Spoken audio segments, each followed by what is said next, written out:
Kita masih merefleksikan kembali apa yang dikatakan oleh Donald Trump begitu ya pada kesempatan dia inaugurasinya pada kemarin yang mengatakan bahwa ingin meningkatkan produksi gas dan juga minyaknya yang tentunya ini akan bisa berdampak pada pergerakan harga minyak ke arah bawah atau mengalami pelemahan. Sebetulnya dengan pelemahan yang terjadi di hari kemarin juga ada pelemahan minyak setelah Trump inaugurasi, apakah ini juga akan memberikan dampak tersendiri juga bagi harga minyak global dan tentunya akan diarahkan kepada negara kita? Ya, memang menghitung harga minyak dunia itu unik, Pak. Ya.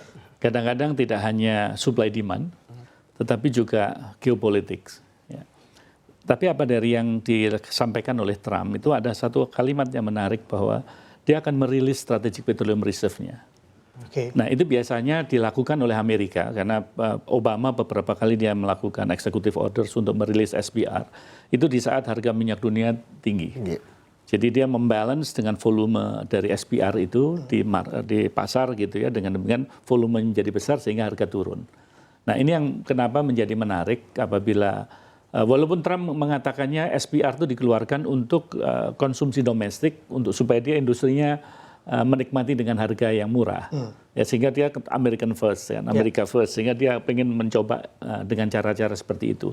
Tapi dampak daripada harga minyak dunia memang akan terpengaruh, dan itu menjadi good news. Mudah-mudahan tidak ada apa-apa di Timur Tengah ya, karena biasanya kalau ada apa-apa di Timur Tengah, apapun yang dilakukan oleh Amerika tidak juga bisa menekan daripada harga minyak. Nah, ini yang menurut saya perlu kita cermati ya, apabila itu betul-betul terjadi ya in a way menguntungkan APBN kita. Ya walaupun dari sisi pendapatan seakan-akan turun pendapatan migas kita, tapi kita defisit, jadi tidak juga bisa nikmati. Ya akhirnya yang kita lihat dampaknya adalah kepada perekonomian kita secara keseluruhan. Karena semuanya perhitungan kita di APBN kan selalu dijadikan patokan itu adalah harga minyak dunia. Ya itu sebagai bentuk daripada asumsi ekonomi makro kita. Bahkan kalau ada pergerakan yang sangat signifikan, lantas kurs juga terpengaruh, biasanya di DPR itu mereka minta adanya revisi APBN.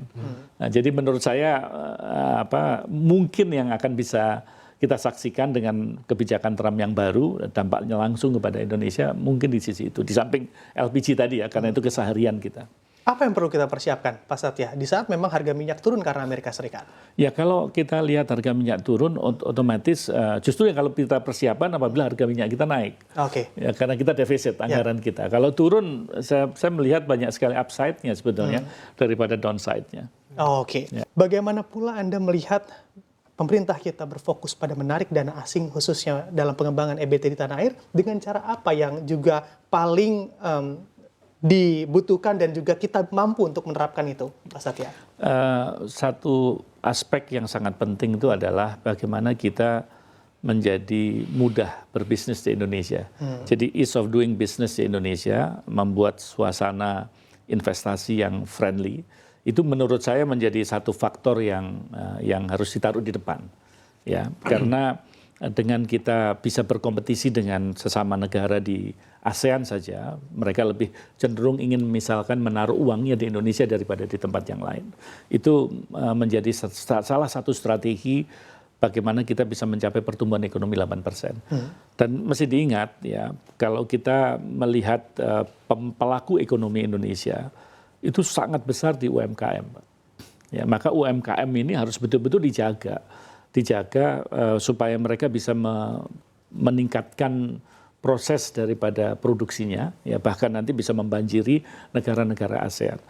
Kalau kita bisa menggarap UMKM yang jumlahnya sangat besar, itu juga bisa membuat langkah kita untuk mencapai pertumbuhan ekonomi 8% menjadi nyata. Lantas yang tidak kalah penting juga adalah yang sudah berinvestasi. Yang sudah berinvestasi beberapa perusahaan-perusahaan, kalau di perusahaan minyak sudah lumayan ya. Kita lihat yang masih stay BP dan Exxon misalkan ya. Dan juga ada Mubadala dari UAE. Ya. Itu kita buat mereka tetap invest di sini. Karena tidak hanya dari aspek minyak dan gas bumi yang dihasilkan, tetapi multiplier effect dari beberapa industri penunjang itu juga bisa menjadi salah satu cara kita untuk menuju kepada ekonomi 8%. Yang terakhir yang tidak kalah penting adalah bagaimana kita bisa menarik pemain-pemain besar seperti unicorn dan lain sebagainya di Indonesia. Jadi kalau itu secara simultan bisa kita lakukan, ya, saya rasa apa yang menjadi tekad pemerintah dengan 8% itu akan bisa tercapai. Ditambah lagi masalah social welfare lagi dibenahi nih dengan MBG, ya, makan bergizi gratis ini kan otomatis membuat produktivitas ya anak yang mengakibatkan juga ke orang tuanya. Ya, sehingga mereka betul-betul menjadi serius dalam bekerja. Saya pikir apa yang dilakukan oleh pemerintah, upaya-upaya yang dilakukan pemerintah sudah on the right track. Ya.